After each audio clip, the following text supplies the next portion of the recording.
Hello students, स्वागत करते हैं आप सभी का मेरे यूट्यूब चैनल पे। आशा करते हैं आप सभी लोग मस्त होंगे, स्वस्थ होंगे और आपकी पढ़ाई अच्छी चल रही होगी। जैसा कि आपके स्क्रीन पे दिया एक्सरसाइज 1.4 का question number 3 class 9 chapter 1 number system, जो बहुत ही इंपॉर्टेंट क्वेश्चन है।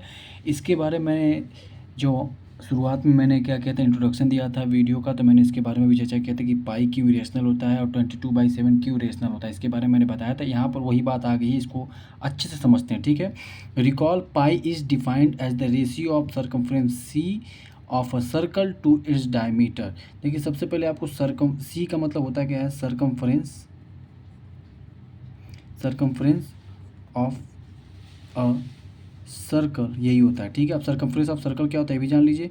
जैसे एक बार ये अगर सर्कल है, इसका पूरा एक राउंड लगाते हैं आप, तो ये हमारा क्या हो जाएगा, सर्कमफ्रेंस ऑफ सर्कल। ये हमारा क्या हो गया, रेडियस हो गया। और रेडियस को अगर 2 बार यहाँ तक बढ़ा देते तो ये हमारा क्या हो जाता है, r+8 डायमीटर हो जाता है। ठीक है, तो सर्कमफ्रेंस ऑफ अ सर्कल की वैल्यू क्या होती है, अगर यहाँ पे सी है इसको माना जाए तो ये क्या हो जाता है, 2πr हो जाता है। ठीक है, और इसको हम लोग क्या लिख सकते हैं, πd भी लिख सकते हैं, क्योंकि 2r मिलकर क्या हो जाता है,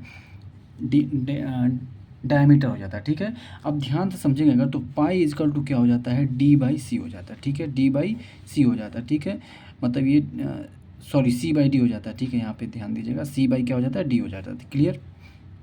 अब ध्यान से समझने वाली बात क्या है यहाँ पर, कि जो हमने पाई इज इक्वल टू क्या लिखा, सरकमफ्रेंस अपॉन में डायमीटर लिखा, तो ये सी हमारा क्या है, कोई एक वैल्यू है और डी हमारा वैल्यू एक कुछ और है। ठीक है, अब इसको अगर ध्यान से देखा जाए तो इसको हम लोग क्या लिखते हैं, पाई की वैल्यू क्या लेते हैं, 22/7 लेते हैं। ठीक है, अब ध्यान से मैंने पाई इक्वल टू c/d लिखा।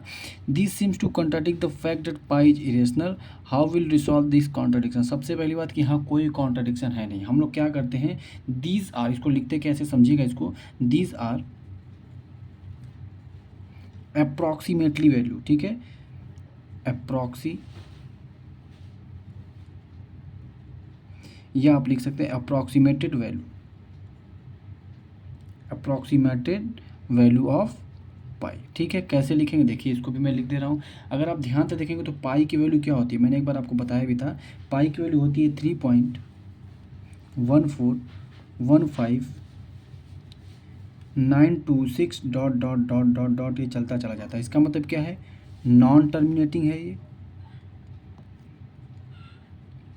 पाई क्या है, नॉन टर्मिनेटिंग है, एंड साथ ही साथ क्या है, नॉन रिकरिंग भी है, नॉन रिपीटिंग भी आप कह सकते हैं। ठीक है, इसका मतलब भी क्या हो गया, ये हमारा इरेशनल नंबर हो जाएगा। क्या है, ये इरेशनल नंबर हो गया।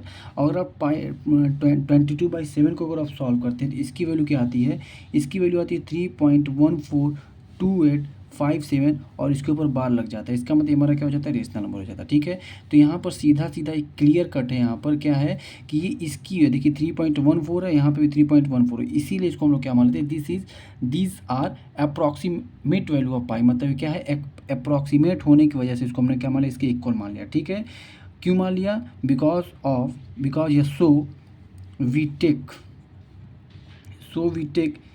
Things easy use approximately value, approximated value। किस लिए माना हमने, कि अपनी चीज़ों को क्या करें, आसान बनाने के लिए हमने क्या किया, उसको मान लिया कि इसके इक्वल होता है। ठीक है, अगर रियल में देखा जाए तो ऐसा होता नहीं है। ऐसा एक्चुअली में क्या होता है, एक्चुअली जो पाई है वो क्या है हमारा, ध्यान से समझिएगा, एक्चुअली पाई हमारा क्या है, पाई इज़ एन इरेशनल नंबर। तो यहाँ पर कोई भी कॉन्ट्राडिक्शन नहीं है। देयर इज नो कॉन्ट्राडिक्शन, कोई भी कॉन्ट्राडिक्शन नहीं है। क्यों नहीं है, क्योंकि ये एकदम क्लियर कट है कि पाई हमारा क्या है, एक इरेशनल नंबर है। ठीक है, उम्मीद करते हैं बात आपको समझ में आ गई होगी। कोई भी इसमें कॉन्ट्राडिक्शन नहीं है। पाई की वैल्यू हमारी इतनी होती है, 22/7 की वैल्यू इतनी होती है। तो इसमें ये फैक्ट है कि पाई इरेशनल है, इसमें कोई भी कॉन्ट्राडिक्शन नहीं है, और हम इस कॉन्ट्राडिक्शन को आसानी से सॉल्व कर लेंगे। ठीक, उम्मीद करते हैं बात आपको समझ में आ गई होगी, और ये पूरा का पूरा कॉन्सेप्ट भी आपको समझ में आ गया होगा। और याद रखिएगा कि सर्कमफ्रेंस का और डायमीटर का रेशियो क्या होता है, पाई के बराबर हम लोग मान लेते हैं। ऐसा इसलिए मानते हैं क्योंकि जो हमारी वैल्यू लगभग पाई के क्या होता है, बराबर होती है। ठीक है, और इसको हम लोग आसान ईजी बनाने के लिए हम लोग इसको इक्वल मानते हैं। ठीक है, चलिए इन्हीं बातों के साथ इस वीडियो को समाप्त करता हूँ। उम्मीद करता हूँ कि आपका ये जो कन्फ्यूजन है दूर हो गया होगा, और ये क्वेश्चन नंबर 3 ये बहुत इंपॉर्टेंट क्वेश्चन, इसको भी अपने दिमाग में बैठा कर रखिएगा। Thank you so much.